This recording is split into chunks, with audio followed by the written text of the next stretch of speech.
Pasó Jesús de allí y vino junto al mar de Galilea, y subiendo al monte se sentó allí.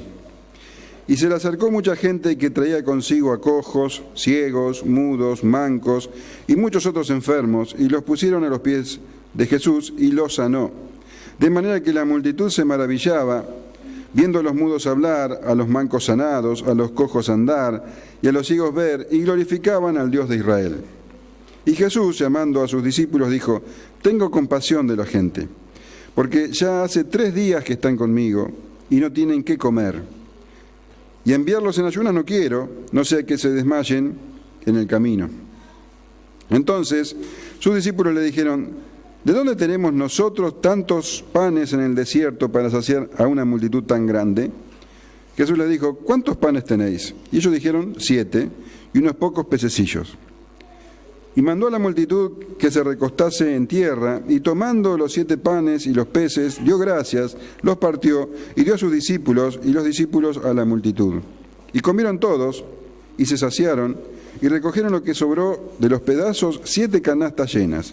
Y eran los que habían comido 4.000 hombres, sin contar las mujeres y los niños. Entonces, despedida la gente, entró en la barca y vino a la región de Magdala. Entonces, lo último que sabemos del Señor, que vimos el domingo pasado, es que Él estaba en la región de Tiro y Sidón. ¿Te acordás? Allí tuvo un encuentro con una mujer, un encuentro muy especial con la mujer cananea. Ahora, no sabemos el tiempo que estuvo en ese lugar, pero la Biblia no registra ninguna otra obra del Señor en esa región. No hay ningún discurso, no hay ninguna otra sanidad, absolutamente nada. Lo único que se registra de su visita en esa región de Fenicia es su entrevista con la mujer cananea.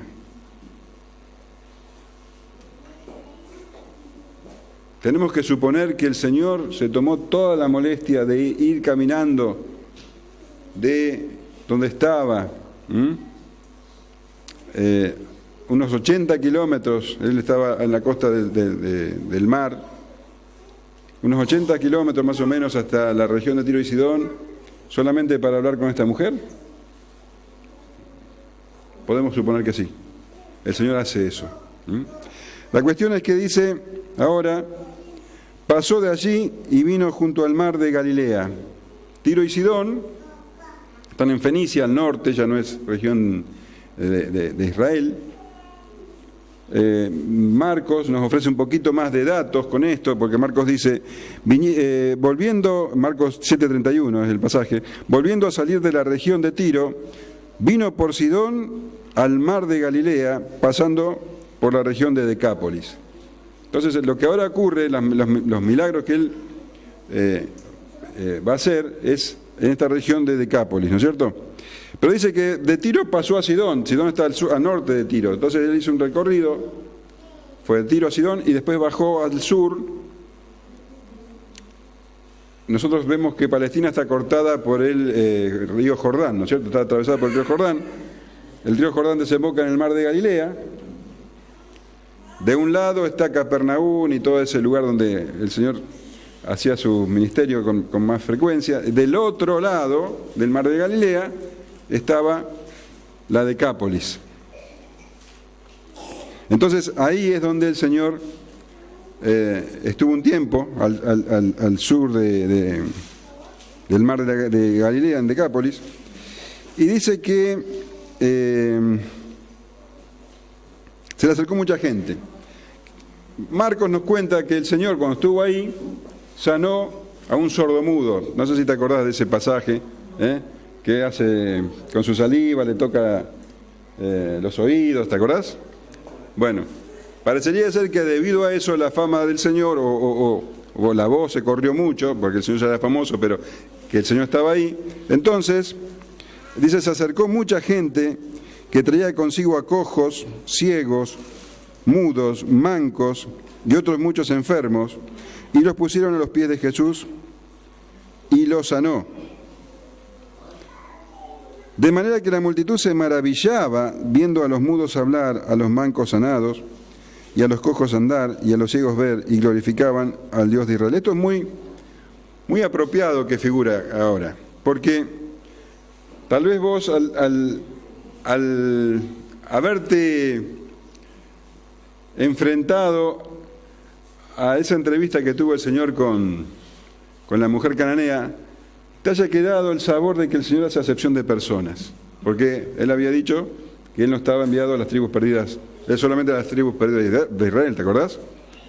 Y no hizo ahí nada más, porque era tierra eminentemente gentil, y decíamos que Él no fue llamado todavía a los gentiles, la apertura a los gentiles sería después.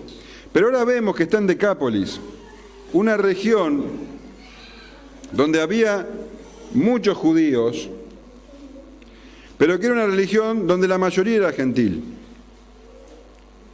Entonces el Señor fue ahí, y acá vemos cómo se conducía el Señor. El Señor no fue a los gentiles directamente, pero cuando venía un gentil, Él no lo rechazaba. Él dijo que el que a Él fuera no lo iba a echar afuera, ¿te acordás? Y Él llamaba a todos, como leíamos el domingo pasado: venid a mí todos los que estáis trabajados y cargados, y yo los haré descansar. Entonces aquí está en una región, Decápolis, donde había judíos, pero que había muchísimos gentiles. Y Él no pregunta a quién, a ver si vos sos gentil o vos sos judío. Él sanaba a todos. Él no echaba afuera a nadie. En todo su ministerio, Él no rechazó a nadie. Pero Él fue enviado primeramente a las tribus perdidas de Israel. ¿Sí? ¿Se entiende esto? Entonces ahora, Él estaba, dice que se subió al monte y se sentó. Lo mismo que dice cuando comienza el sermón del monte. Subió al monte y se sentó. Porque esa es la actitud de un maestro cuando va a enseñar. Acá no se habla de que enseñaba, acá habla de que sanaba, pero seguramente el Señor también les predicaba. Dice que sanó a muchos. Ahora, tenemos que leer con entendimiento, con discernimiento. No podemos pasar de largo, porque a veces nos cauterizamos de lo que leemos. Estamos leyendo que el Señor sanó a cojos, ciegos, mudos, mancos y muchos otros enfermos. Le traían los enfermos y el Señor sanaba a todos y cada uno. Pero entendé esto. Un manco es una persona que le falta una mano o un brazo. Y a la vista de todos crecía el brazo. ¿Entendés la clase de milagros que había? El ciego, una persona que no veía, de golpe ve perfectamente. El mudo hablaba perfectamente. Y estos no eran 2 o 3 milagros, que serían maravillosos. Cientos, porque acá se habla de 4.000 hombres, sin contar mujeres y niños. Hagamos una cuenta gruesa, como hicimos la vez pasada con la otra alimentación, y digamos que había 4.000 hombres y sumemos otras 4.000 personas entre mujeres y niños, 8.000 personas. Todos los enfermos que había de esas 8.000 personas fueron sanados. ¿Vos te imaginás el despliegue de poder que había ahí? Tremendo despliegue de poder. Judíos y gentiles siendo sanados por el Señor Jesucristo. Y dice que la multitud se maravillaba. Imagínate eso. O sea, ¿te das cuenta de lo que está diciendo? La multitud se maravillaba porque veía un brazo crecer, otro brazo crecer, un paralítico que caminaba. ¿Te das cuenta de eso? Uno tras otro, uno tras otro. La multitud se maravillaba y dice que, viendo eso, glorificaban al Dios de Israel. Los paganos, los idólatras, entendían que eso que estaba haciendo el Señor era por la mano del Dios de Israel. Lo que el pueblo judío no entendió, y menos sus líderes religiosos, a estas personas naturalmente glorificaban a Dios al ver todas esas cosas, al Dios de este hombre, al Dios de este... Tal vez lo veían como un sanador, pero ellos glorificaban al Dios de Israel.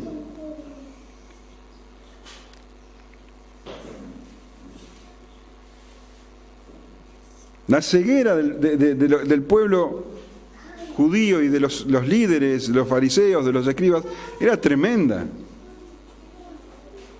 Esto que estaba haciendo acá en tierra de Decápolis era lo mismo que había hecho muchas veces en otros lados.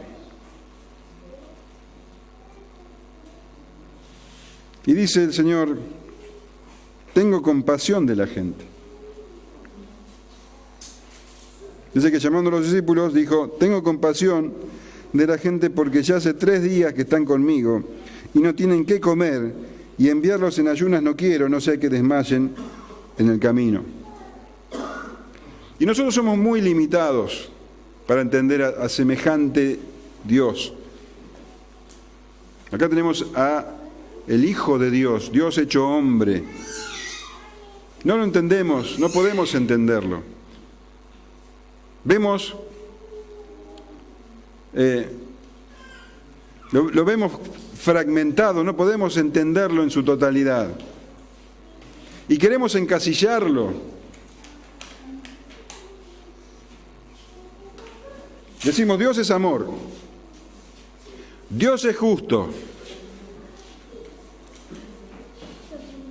Pero nos cuesta entender que Dios es amor y Dios es justo y es muchas cosas más a la vez.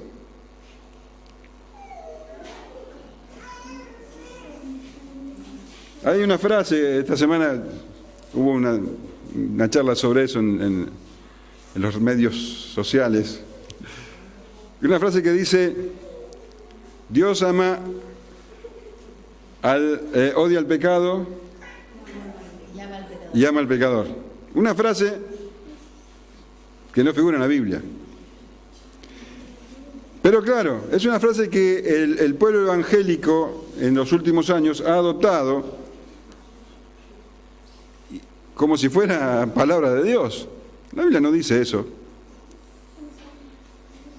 Es una mirada facilista de Dios, simplificadora. Pero otros se van al extremo de decir, no, Dios odia al pecado y odia al que comete el pecado. Y cuidado con eso, porque es otra mirada facilista, porque encasillás a Dios. Acá dice claramente, acá describe claramente el corazón de Dios. Dice, tengo compasión. Dios no odia. La ira de Dios se manifiesta y se va a manifestar en su totalidad en el juicio. Dios está airado con el pecador, pero no lo odia, tiene compasión. Tiene compasión, y ya hablamos de la palabra compasión, splagnisomai, que dice, que quiere decir literalmente dolor de entrañas. Compasión no es lástima. Compasión es compartir la pasión. Compasión es sentir el dolor del otro. Ese es Dios. Dios se compadece del pecador. Él quiere que todos sean salvos. Y es tan grande su gracia que Él, desde antes de la fundación del mundo, determinó que algunos de esos pecadores que lo rechazarían de otra manera, determinó darle todavía más gracia para que se arrepientan y crean. Ese es el corazón de Dios. La ira de Dios se va a desatar completamente. Y el Señor Jesús sufrió por la nuestra, la que nos tocaba a nosotros. Pero la ira de Dios está sobre el pecador. Pero no lo odia. quiere salvarlo, pero él no se deja.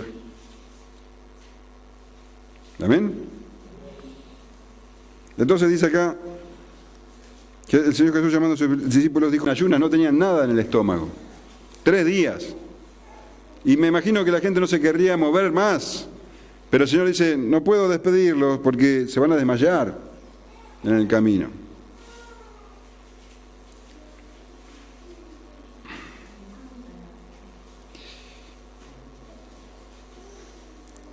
El Señor no solamente los sanó, sino que Él también entendía sus necesidades, aunque no se las pedían. Se van a desmayar. Entonces, el Señor, ¿qué hizo ante esta necesidad? Escuchá, llamó a sus discípulos. El Señor trabaja así, llama a sus discípulos y les dice lo que pasa. Bueno, los discípulos ya habían atravesado una circunstancia parecida, ¿no es cierto? Entonces, cuando el Señor les dice esto,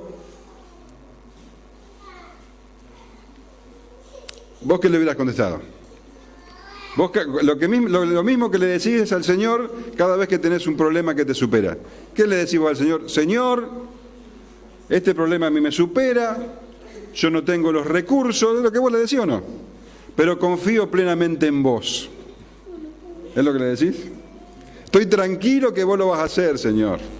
Lo hiciste una vez, lo vas a volver a hacer, es lo que vos le decís al Señor, ¿o no? Veo que sonríen como diciendo... Lo hiciste una vez, Señor, lo vas a volver a hacer. Bueno, no dijeron eso los discípulos. Mirá lo que dijeron los discípulos. Entonces sus discípulos dijeron: ¿de dónde tenemos nosotros tantos panes en el desierto para saciar a una multitud tan grande? Los discípulos.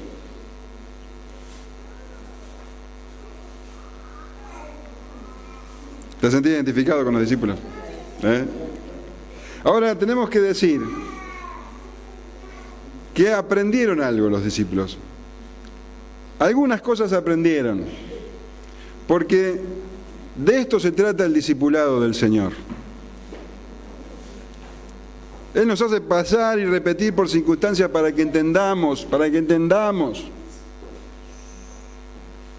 Pero ya no estaban en la misma posición que antes. Porque, mirá, en primer lugar,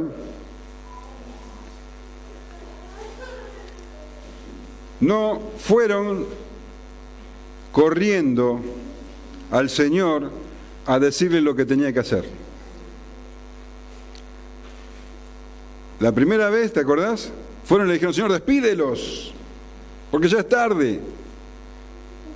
Y había sido un solo día. Acá 3 días pasaron. Y ellos, yo me imagino que estarían preocupadísimos, me imagino que verían, pero se quedaron callados. Esperaron que el Señor les hablara. Eso es un aprendizaje. No actuaron. Es un aprendizaje.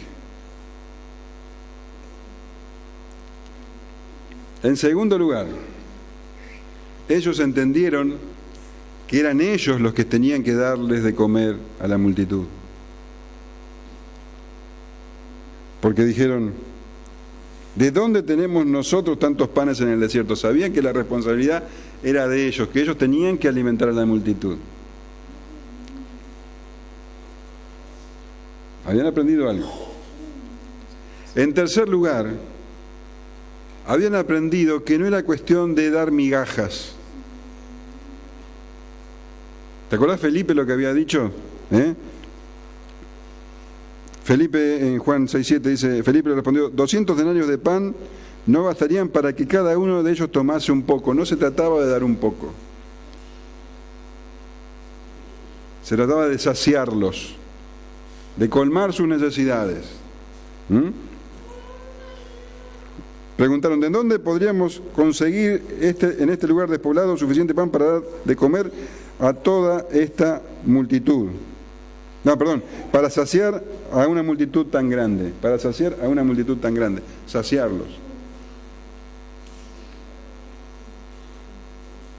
Entonces, algo habían aprendido, bastante habían aprendido. Pero lo que no habían aprendido todavía, y tenían que reforzar, es que Dios siempre hace su voluntad. Dios siempre hace su voluntad. Eso es algo que vos también tenés que aprender. El Señor había dicho,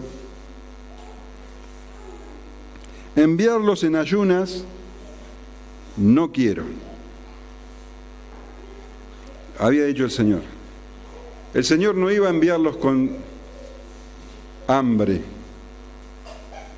El Señor quería hacer eso y lo iba a hacer. Quería alimentarlos y lo iba a hacer.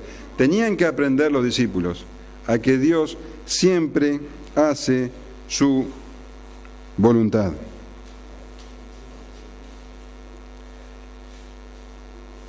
¿Te das cuenta de la paciencia del Señor? ¿Te das cuenta el trabajo que se toma para discipularte, para enseñarte? Lo tenés que entender a través de lo que ves en la palabra. Eso mismo está haciendo con vos. Él te está discipulando, te está enseñando, tiene paciencia. ¿Te das cuenta que no se trata de la fe de los discípulos? Porque ellos no entendían todavía. Pero lo que sí importa es la voluntad de Dios. Dios va a usar a estas personas que no entendían nada todavía, que no tenían fe todavía. Es más, estos gentiles parecían que tenían más fe que ellos. Pero Dios iba a usarlos a estos discípulos que todavía no estaban completos, que todavía no tenían todo el conocimiento, no tenían toda la fe. Dios iba a usarlos a ellos. No se trata de tus condiciones, se trata de su voluntad. Él iba a cumplir su voluntad a través tuyo. Perdón, a través tuyo no, a través de estos discípulos. Pero lo va a hacer a través tuyo hoy.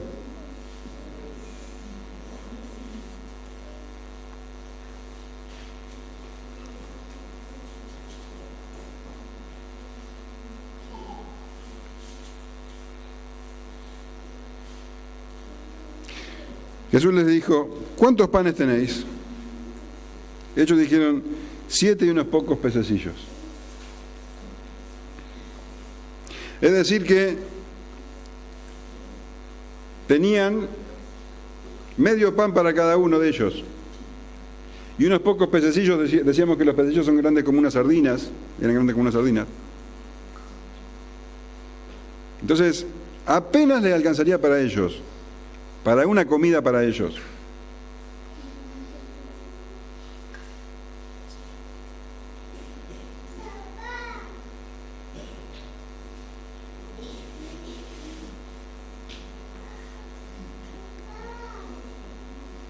Siete panes y unos pocos pececillos. Y mandó a la multitud que se recostase en tierra, y tomando los 7 panes y los peces, dio gracia, los partió, y dio a sus discípulos, y los discípulos a la multitud. Los discípulos estaban aprendiendo tanto en este tiempo, tanto. Ahora, ellos habían vivido eso y ya sabían lo que el Señor iba a hacer cuando les pidió los panes y los peces. Y yo me imagino ese momento en que su corazón estaría por salir de sus pechos, porque era un momento tremendo. De hecho, yo creo que toda la multitud estaba en silencio cuando el Señor los hizo sentar. Todos hambrientos. Pero era virtualmente imposible alimentarlos. Imagínate 8.000 personas. ¿Cuántos carros de comida se necesitarían para 8.000 personas? Pensarlo en el día de hoy, no sé, un camión, 2 camiones. ¿Cuántos camiones se necesitarían de alimento para 8.000 personas? Para saciarlos. Era imposible. Yo me imagino en silencio. No lo dice la palabra, no lo tomes como doctrina. Yo lo creo así. Yo creo que habría una tensión en ese lugar. Cuando el Señor levantó esos pocos panes, esos pocos peces, y dio gracias, mirando al cielo, bueno, que no dice la palabra, pero sabemos que era así, dio gracias, los partió y dio a sus discípulos. Así obra el Señor. Y los discípulos a la multitud. Los discípulos dieron lo que recibieron. Acá no hay lugar para la vanagloria, no hay lugar para el orgullo. La gloria es solo para Él. Los discípulos eran meros instrumentos, igual que hoy. Ellos dieron lo que recibieron del Señor. Y dice, y comieron todos y se saciaron y recogieron lo que sobró de los pedazos 7 canastas llenas. Y eran los que habían comido 4.000 hombres, sin contar las mujeres y los niños. Cuando había sucedido el milagro de la alimentación de los 5.000, ¿te acordás que sobraron? 12 ¿qué? 12 cestas. 12 cestas. La palabra es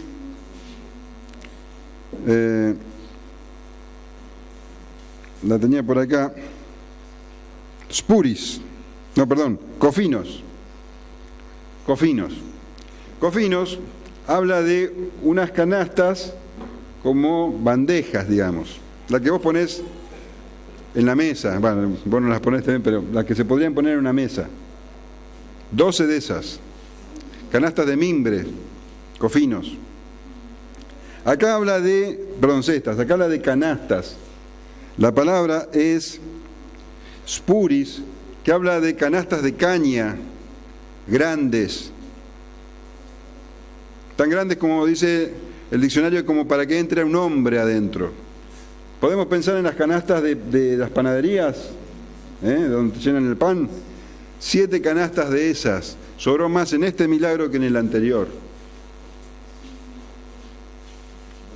7 canastas llenas.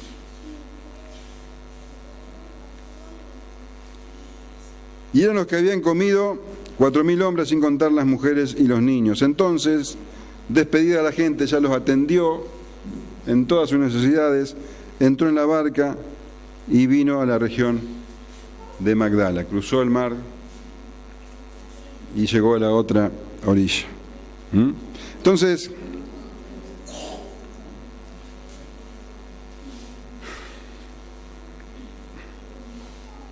¿te das cuenta cómo funciona? ¿Entendés algo más hoy de Dios, de nuestro Señor? Él conoce todas las cosas. No necesita que vos le digas.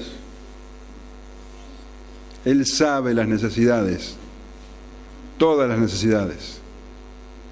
Él las conoce.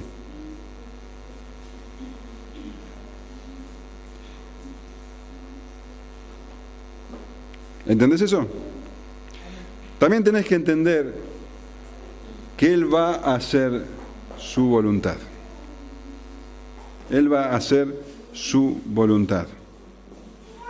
Que su voluntad es buena, agradable y perfecta. Y Él la va a llevar a cabo a través de sus discípulos, por imperfectos que sean.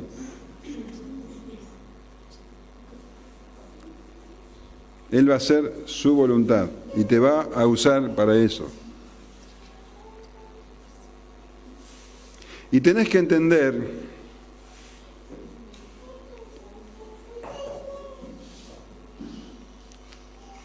que sos limitado. Sos limitado, limitada. Lo que vos tenés no alcanza para nada. No te alcanza ni para vos.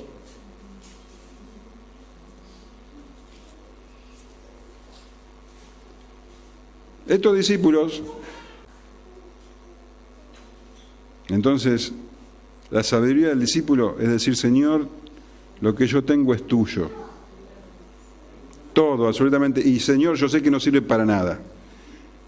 Mis capacidades, mis talentos, mis bienes, todo lo que yo tengo, Señor, que no sirve para nada, que es escaso, lo pongo en tus manos, para que vos hagas la obra y para que la gloria sea para vos, solamente para vos. Así funciona la cosa.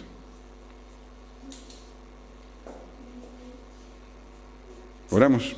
Señor, que nuestras vidas, Señor, sean para tu gloria, Dios.